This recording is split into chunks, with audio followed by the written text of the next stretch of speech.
Good evening. This is Link Season Master, self-proclaimed crazy person, and goofball extraordinaire.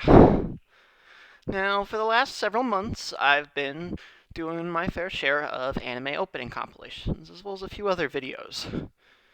But I've never really tried a vlog before, and well, after my most recent compilation, the amount of effort that took to make, figured let's try something a little different. And so, a vlog. As for the topic of my first vlog, well, considering what demo I finished this past weekend, what anime adaptation I finished this week, and what game is coming out at the end of the month, what better topic than Neo The World Ends With You and my theories and predictions for it. But before we get into said theories and predictions, let me discuss my history with the series a bit. I do not honestly recall how I first heard about it, nor when. I do not know what motivated me to look into it. Perhaps it just looked neat. But at the beginning of 2012, sometime during my spring semester of my freshman year at college, I decided to look it up on YouTube. Somebody did a playthrough of it. At least that's my way of describing it. There was no bonus. They didn't show any bonus game content. They didn't show any of the level 3 fusion spells. And they didn't do any commentary. It was just the game. But that alone intrigued me. I fell in love with these characters, the story, the music, the art style, atmosphere, this world that they created in the game. All centered on Shibuya, Tokyo, which a few years later I would have the pleasure of getting to visit for a few hours. But that's a story for another time. I will say this, I did not get to find this graffiti in Utagawa, and not for lack of trying. Kind I just kind of got lost. It was still a fun place to get lost, but I got lost. But tangent. Anyway, so even before they announced Dream Drop Distance later that year, I got myself a copy, and I have logged so many hours into it. I Thanks to some DS juggling, I've even managed to get all the characters on the save screen. I've not been able to replicate that with the final remix yet, because no DS juggling, and while I have managed to get around the removal of the mingle feature, because in the DS version you actually had an option that was entirely solo, and I wish they had kept for the other versions. Would have made life a lot easier. I've not gotten solo remix yet. May not be necessary with final remix, but from what I've read online, they're taking solo remix off the Amazon App Store. As for my own, or was it the Amazon or Google App Store? But either way, they haven't made such an announcement on my own iPhone's App Store. So I don't know how long I have. I'm probably going to get it just to avoid it not being playable ever again. Because I do not need that. I'm already frustrated I had to do that with some other games in the last few months, and that I've missed my window for other games I really wanted just because I didn't have the console at the time, or I was at college and the Wi-Fi was not that great. Anyway, in the meantime, that's my history with the series. So for now, let's get into my theories. Starting off with the story theories. Now, I'm thinking, and this is based on a few things, I think there's going to be multiple weeks for a few reasons. One, the length of the demo. We go up to the second day.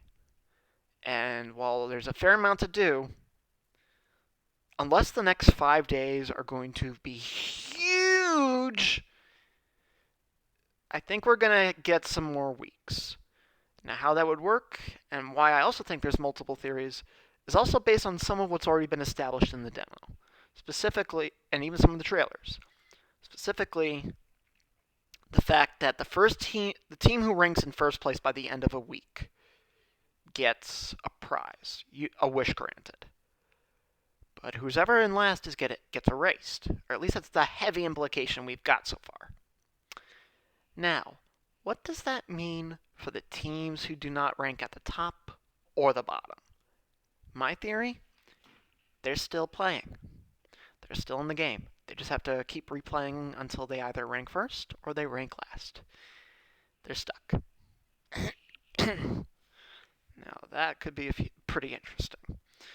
And in a way, it kind of reminds me of an anime I saw on Tsunami a while back. Some of you may know this one. IGPX. Specifically how the competition and season structure work for that. Namely, whoever ranks in, so far we've seen at least two strings, the first string and the second string. Been a while, I'm probably getting the terminology wrong here.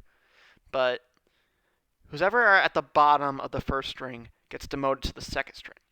Who's ever at the top of the second string gets promoted to the first string and this is based on their rankings at the end of a season.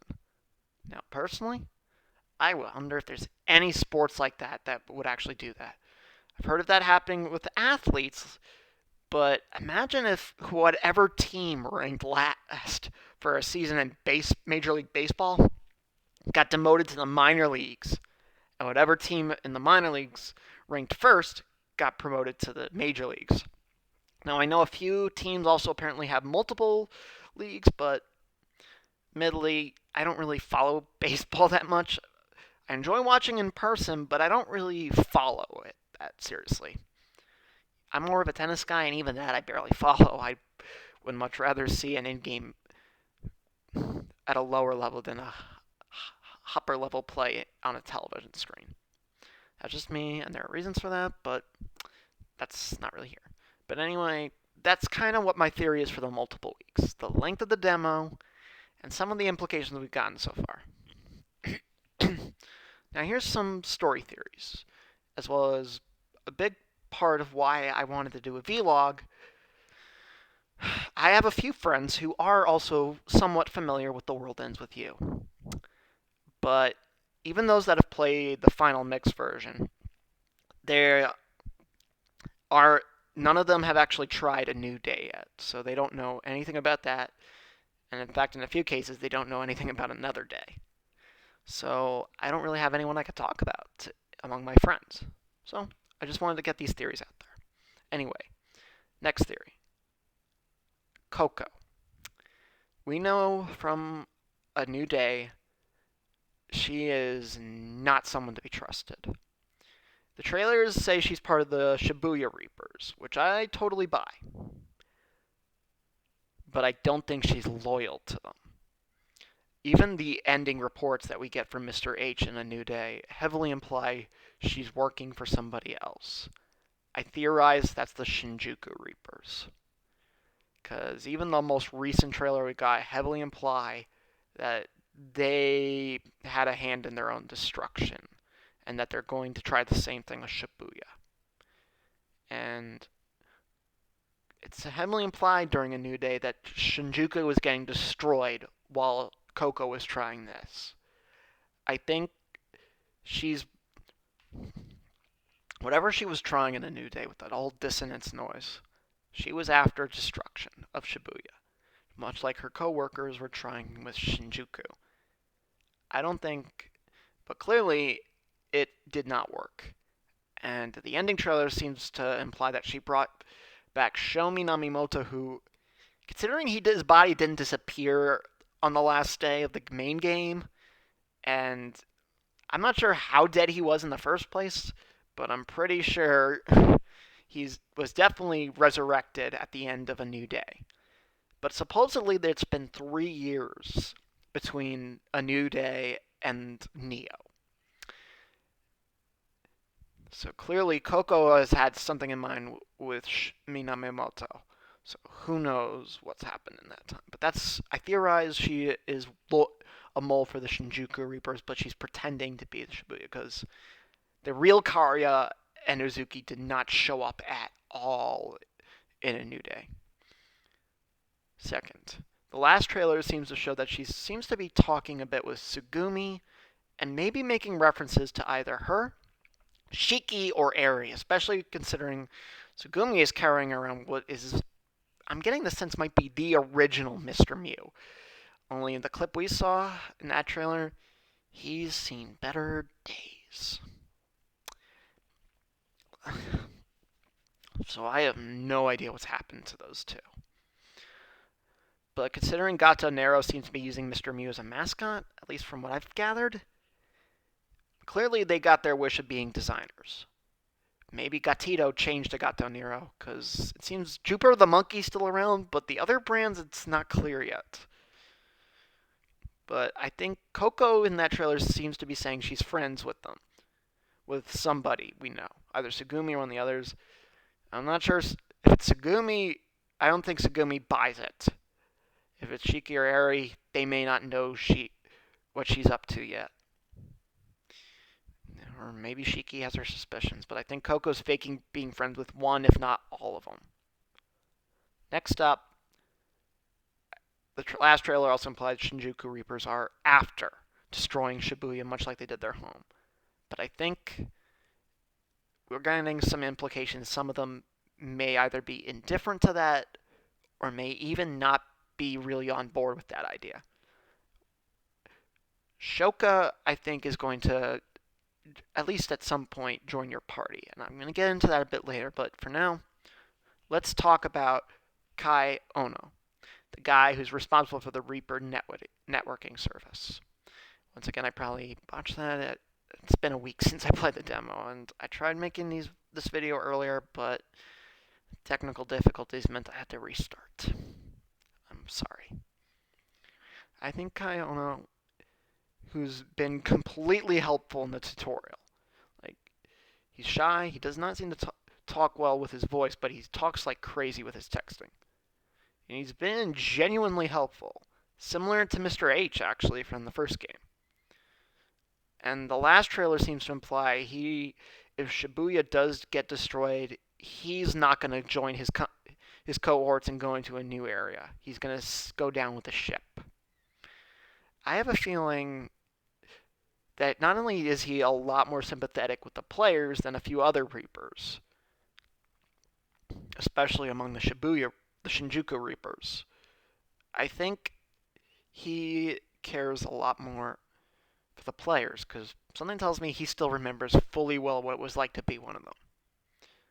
And I think he's feeling guilty for what he's done. So he may even be suicidal. We don't know yet. But I don't think his actual kindness is a complete front yet. Coco is a whole other story. Now, as for Karya and Izuki, well, considering the upper management from the first game is all but gone, and Sho Minamoto is, I suspect, to be a fugitive, I think Karya and Izuki are not only have both risen up in the ranks, or at least Izuki has. Knowing Karya, he's probably still on the ground, making sure that the lower rank Reapers get a better deal than they did the last time around. But I think at the least Izuki may not only be gotten some promotions.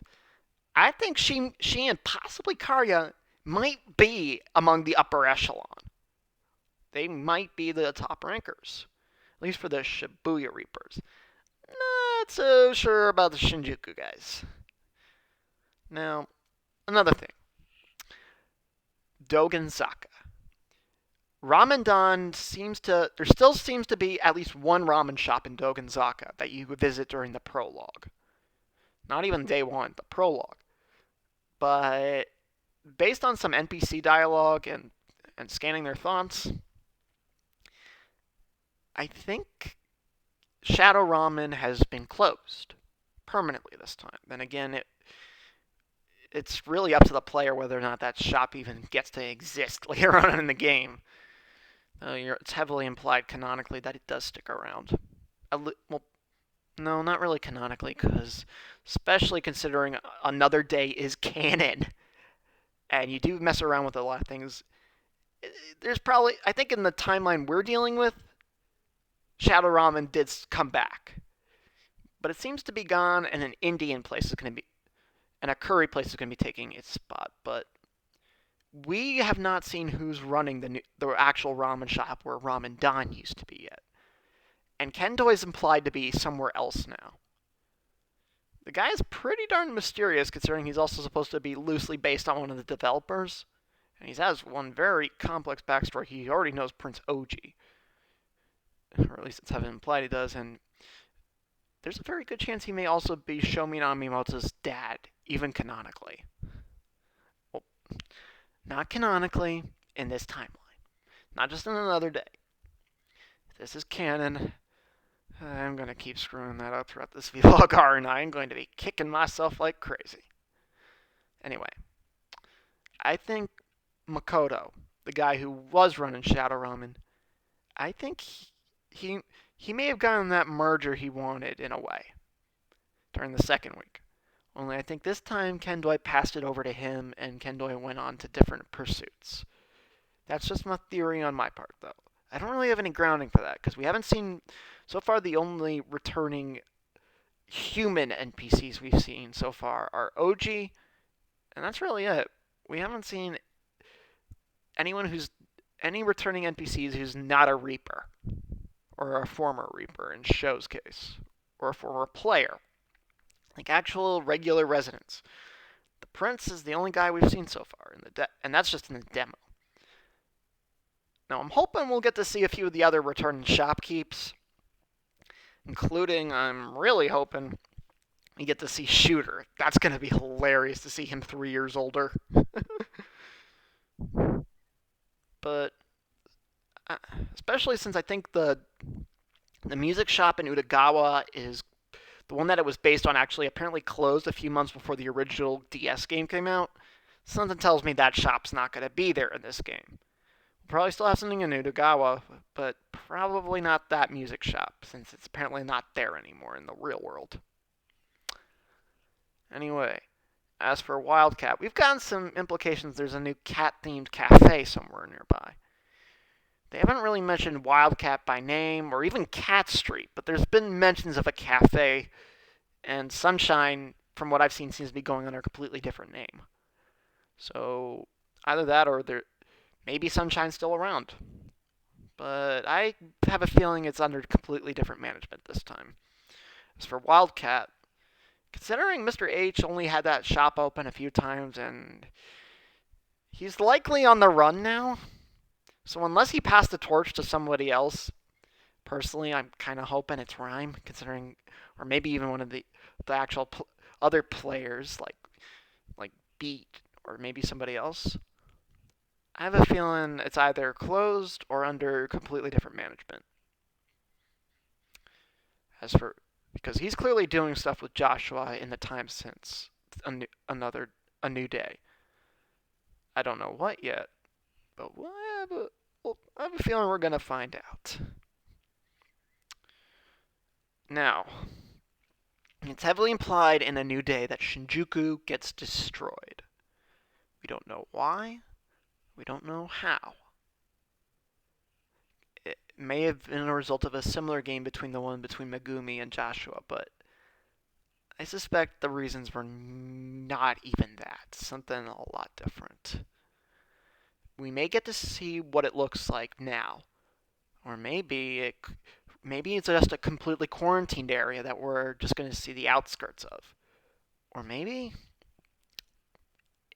nobody even remembers that Shinjuku was ever there in the first place.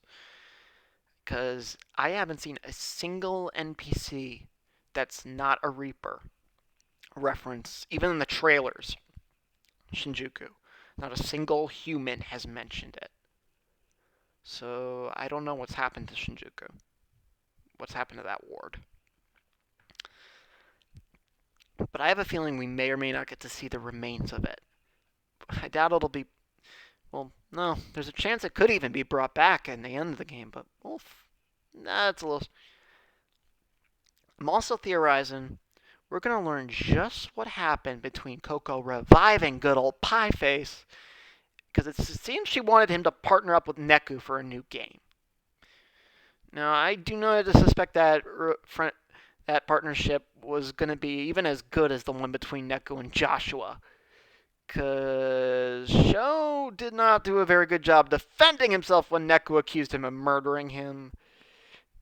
And also, it's thanks to Sho that Sota now got erased. And Neku really came to care about those two. Now, maybe in this timeline, Joshua did decide to bring not only those two back, but Death March, which he did in the anime. Then again, in the anime, we only learned what happened to. Then in the anime, all three members of Death March got erased. In the game, we only see 777 go down. We do not see what happens to BJ and Tenho. So maybe they kept on without him. Maybe 777 got revived. Maybe they all bit the dust and Joshua didn't bring them or Sota now back. I'd love it if they did, but hey, since Another Day is canon, as far as I'm concerned, there is a timeline where the anime is also canon, so they got brought back too. So as long as we have at least 2 timelines where they're still alive and kicking, I'm okay with that. It'd be nice if there was 3, but I'm not gonna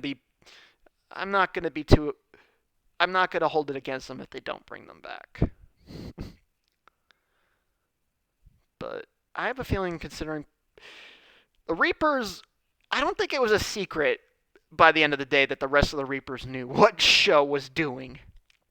Because I don't think, especially with if Suzuki and Akaria got rose with the ranks, there's no way they were going to keep it a secret that what Pieface did to them and their cohorts. Because the whole reason just before they got brainwashed, they really wanted to make the Reapers game something better, not just for the players, but themselves too, because they were sick of being treated like garbage. So I have a feeling they may have been a little more lenient to Neko if he was brought into a new game, but there's no way Sho would have gotten a break. Speaking of good old the Grim Heaper, I'm thinking that he's changed a lot in these past 3 years. He still loves his math references, which may or may not hit for everybody. They still work for me, but I like working with raw equations, and my grandfather was a math teacher, so I'm a little biased. But I'm thinking he's a little more cautious now. In the past, he didn't care who found out what he was doing, when they found out, and he did not, as much as he hated teamwork or beef and looked down on everybody around him, he also did not like being ignored. He was very much an attention seeker. But now, he seems to be keeping a low profile. Every time, so far in both days, he seems to completely disappear. Not only after the mission is cleared, but whenever Rindo and Fret talk to one of the other Reapers, or even some of the other players, he just seems to disappear. I have a feeling he's still a fugitive, and he doesn't want to be caught. I'm not saying his ambitions have changed. I have a feeling he still has designs on being a composer, or if he found out, or depending on how much he knows, perhaps he wants to be an angel. Producer maybe, or maybe even an angel. Like, he wants power. I don't think that's changed. Now, will he come to possibly care for Fret and Rindo beyond seeing them as useful meat shields? Like, he seems to have teamed up with them because nobody is currently expecting a whole lot from them, other than the fact that they might just make things a little more interesting. As far as actual succeeding or anything, nobody seems to be really theorizing that much about them. Sho acknowledges that they have a chance of pulling things off, but currently they're not. And I think he's going to take advantage of guiding them in his own way. And whether he'll come to genuinely care for them, who can say? I mean, even Joshua had a turnaround at the end of The World Ends With You. And hey, if he ends up being anything as hilariously awesome as he was in Another Day, that would be incredible. But they'd have to. But that would, even from where he is right now, that might be a big jump. he might be on his way to that by the end of the game, but I'm not sure he's going to get there. And that's if he even it doesn't backstab him. But I'm also thinking that we'll also see some other NPCs from, before I forget, well, I think we might see like Shooter and maybe some other human NPCs from the last game. I hope so, but we don't know. But also thinking back on Pieface, I think, well, no, I'm going to save that for when I get to the gameplay section. You'll understand what I'm talking about. But I think we're also going to learn what Joshua has been up to in the time since, because he claimed he wanted to wipe his hands of Shibuya towards the end. And hold on. Sorry, my nose has been tickling like crazy, so I'm expecting to sneeze anytime now. But he seems to have shown up back in the trailers in this most recent one, along with Neku. Whether it's the same one who's been implied to be Neku in previous trailers and even on the title screen, we don't know. It could be an imposter, possibly Beat, or it could actually be Neku. I could see it either way. But I have a feeling Joshua, he can't, as much as he wants to get rid of Shibuya or claims he does, I think deep down he just can't ditch it. He just can't leave it alone. He has to interfere one way or another. But I've also noticed his voice actor definitely does not sound like the Onion Knight or even Joshua in the other games. Now, honestly, I can understand that. Because even the guy playing Pieface, he doesn't sound, his voice does not sound as like high pitched as it did before. It sounds a little deeper. But considering it's been 11 years since 2000, I mean, no, longer than that, since the original game. Like, it's been, 14 years. And I don't even know when they started recording this compared to when they started recording for the DS version, which, due to the hardware limitations, they could only have so much voice acting. I think he's... I think his voice has probably changed, which happens when you get older. I mean, Haley Joel Osment changed like crazy between the Kingdom Hearts 1 and 2, and that was puberty. And someone who's been playing Dragalia Lost and has also is trying to wrap up Inuyasha and has started the final act, as well as Yashahime on Toonami. I'm amazed they got the original guy to play Inuyasha back. It's awesome, but it's been a long time since he played those roles or Big Cloud. I still remember playing Dragalia Lost, and when I realized he was also voicing Ransel, I'm going like, wow, your voice has changed since I was a kid. Just wow.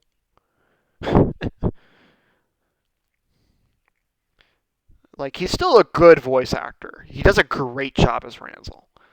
And he definitely does a decent job in Yashahime from the one episode I've seen so far. But there's no denying his voice has changed. It happens. It's not always a good thing, but it's not always a bad thing. It just happens. And he's still enjoying himself. He's still doing a good job. And I'm sure the guy who's playing Minamimoto now having to do a lot more voice acting this time around, I suspect he's on an okay start. It's not the worst I've heard. I'm a fan of the Sonic the Hedgehog OVA. I know bad voice acting. Heck, I've seen Garzy's Wing. That one's a hilariously awful dub. So I've heard much worse. But I think he's good. Heck, I watched the original Mysterious Cities of Gold, and with the exception of Mendoza, all the other voice actors started off for the main character, started off pretty weak. But all of them, even Mendoza's, managed to grow by the end. The main cast. Do not get me started on the extras, but the main cast all grew as time went on. But I think he's going to grow into the role of Minamimoto. And I'm really looking forward to seeing what they do, especially when we get to learn a little more of what his specific objectives are. I'm also hoping we'll learn a bit of what happened to the other main characters from the original game. Maybe even Eri. That would be nice to know. I don't know what Shiki's up to. I've heard somebody theorize that Shoka and Shiki might actually be the same person. I'm not so sure.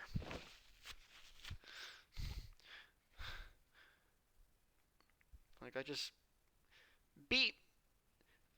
Some people theorize that this guy claiming to be Neku, who were being implied to be Neku, may not be him, but I could see it either way. And I think Rhyme is probably still searching for a dream. Hopefully, and I don't really have any founding for this, but I'm personally hoping she's working at Wildcat or whatever cafe is near now. I'm hoping.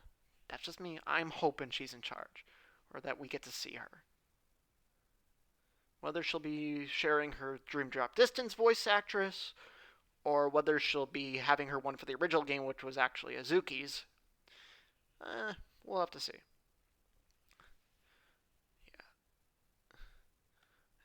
Yeah. Now, I'm done with my story theories. Now, for the party theories, this getting into the gameplay. I think I could see the party work in one of a few ways. Either, specifically, I think Rindo, Fret, and Nagi, who Nagi hasn't even shown up yet in the demo. She's implied to. We get a kind of a tease about her at the end, saying that she's joined the some crazy player has joined the game, and she definitely seems to be a bit on the eccentric side from what we've seen in the trailers so far. But she hasn't shown up in the demo yet, not counting when they just did one of the trailers at the end, or the title screen. But I think once she's joined, she, Rindo, and Fret are going to be the only consistent players. Well, that's one of my theories. There's going to be possibly a max of 4 players on the screen at any time. I think Sho's joined before her, but I think he's going to leave. And considering the last trailer shows Rindo inviting Shoka to join and she's also on the screen, I think she's going to be a. I think she, Minami Moto, and for the sake of this particular point, I'm just going to call him Neku. I think those 3 may just shuffle the last party member slot. Or we may get because the trailer, even some of these interviews have implied we are going to be getting more than 4 people for the Wicked Twisters. So we may actually be able to, at some points, have all 6 people on the field at once, if not more than what we're been led to believe so far. I don't know yet, but that could be really awesome if we do. As for how that would work, well, certain pins are now activated by button presses, and you can assign them to one party member at a time. But they say you can eventually assign different pins that use the same button press eventually. I don't know how that's going to work yet. I have some high hopes. Because I could see that working with either you can give the same pins with the same button command to different party members and you just activate them at the same time, or you give pins with the same button command, multiple of them, to the same character, meaning they can activate 2 different psychs at once. That would be nuts.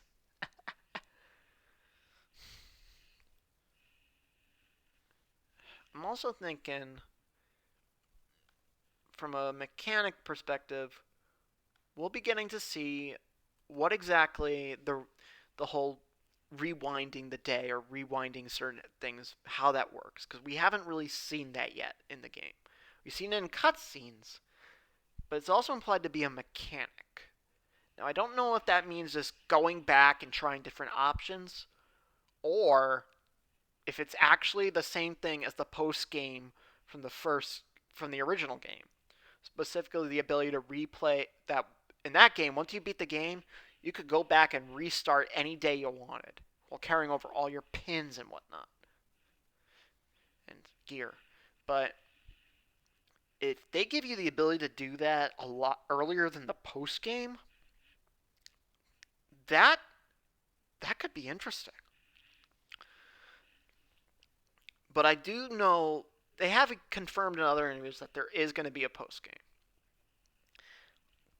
But I do also think that even if it's not the whole rewind mechanic that they're teasing in the trailers and the whole ability to replace actual like previous days is something you have to wait till the post game for, I do think that's something that's going to happen specifically because we have not, after seeing the noise report and seeing some of the boss noises, they have multiple difficulties, and I don't think we're going to be refighting these noises before the post game, or or at least not without the ability to replay days.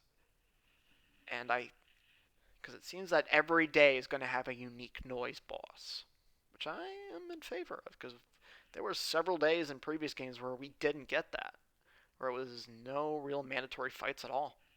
Not always a bad thing, but it could make things a little more interesting, especially since you need those pins apparently to rack up points. Considering what happened to Fret and the Bavaria Beauties, yeah, that was a drop ball on their part, but they haven't quite accepted this as all real. Oh, that reminds me.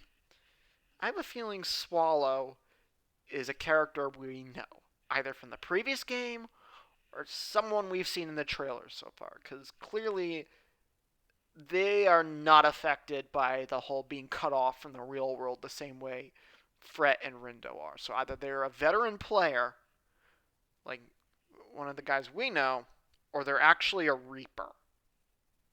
I could see it going either way. That could be interesting. Or maybe it's even Joshua. Just trying to think who would fit the Swallow motif. Who would that be a good character? I'm not sure yet. We don't know enough yet. But I have not. But we don't know yet what the replay mechanic.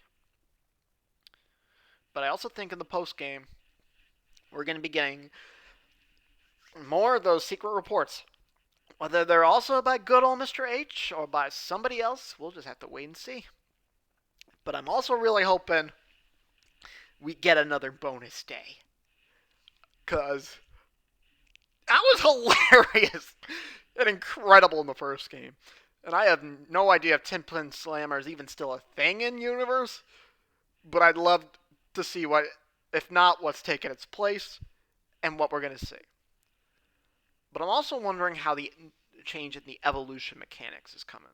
Because I think there's going to be a sleep mechanic like there was in the previous game. Don't know about Mingle yet. Especially considering that, while the Switch is one of the versions, not only did they remove Mingle for the final remix, two of the other versions are going to be on the PC and the PS4. There's just no... So unless there's a huge online feature for this sort of thing, I don't know how Mingle would even work. But considering I can't, in the demo, evolve one of the pins yet, and they won't say how, I theorize there's another way to do it that we haven't gotten yet. Possibly the sleep mechanic, possibly something new. We'll just have to wait and see. I, for one, am looking forward to when the game finally arrives on my doorstep. I'll actually be away for a few weeks, including the time when the game's supposed to arrive. But the last time I pre-ordered a game, it did not arrive when it was supposed to. It took several weeks, and even then, they kept saying, oh, it's a few stops away, and then it didn't show up at all. I got so pissed I just canceled the order and just ordered it digitally because I didn't want to wait anymore. This time I know I'm going to be away when the game arrives, but it'll be here when I come back, and I'm going to play it like crazy when I do. But anyway, that really covers a lot of my theories. I know it's been a little disjointed.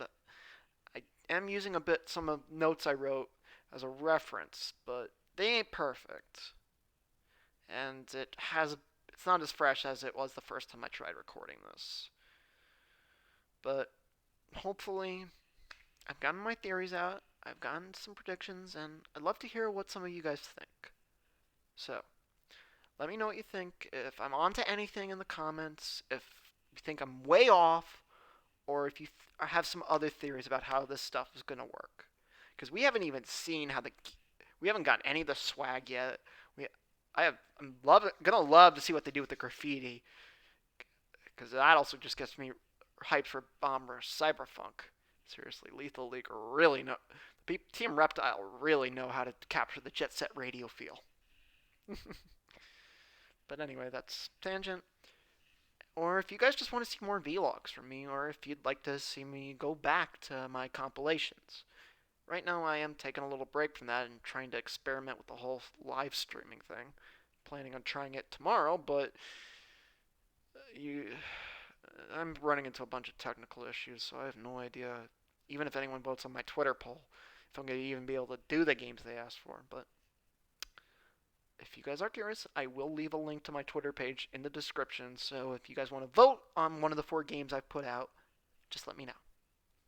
Anyway, thank you for coming to watch this. I hope you enjoyed it. I hope you got something out of my theories and predictions.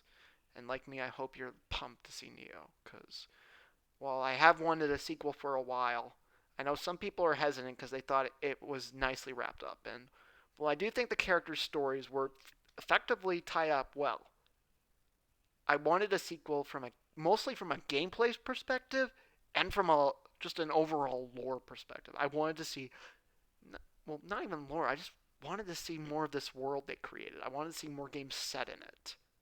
I wanted to see possibly returning characters, or maybe take the Final Fantasy approach and just have it be in have future games take place in different parts of Tokyo or even Japan, or heck, just something set in the same kind of omniverse, I guess you would call it, or multiverse. I don't know. As I said, branching timelines, it gets a little complicated. But I just wanted to see more, and I'm glad. I'm glad we're getting it. And I'm trying not to let the hype overtake me like it did for another Square Enix game that came out in March. The trailers got me really pumped for that, and then I tried the demo and it disappointed me greatly. I did eventually buy the game, but I haven't tried it yet. I'm not in as much of a rush as I was before. But after playing the demo for Neo: The World Ends With You, I'm I'm excited. I don't know if it'll be as good as the original, but they've definitely made some nice improvements. It looks lovely. There's so much more voice acting. It's not completely voice acted like Fire Emblem Three Houses, but there's a lot more than the original, and I will take it. I am stoked. This is going to be incredible. Anyway, until next time, goodbye.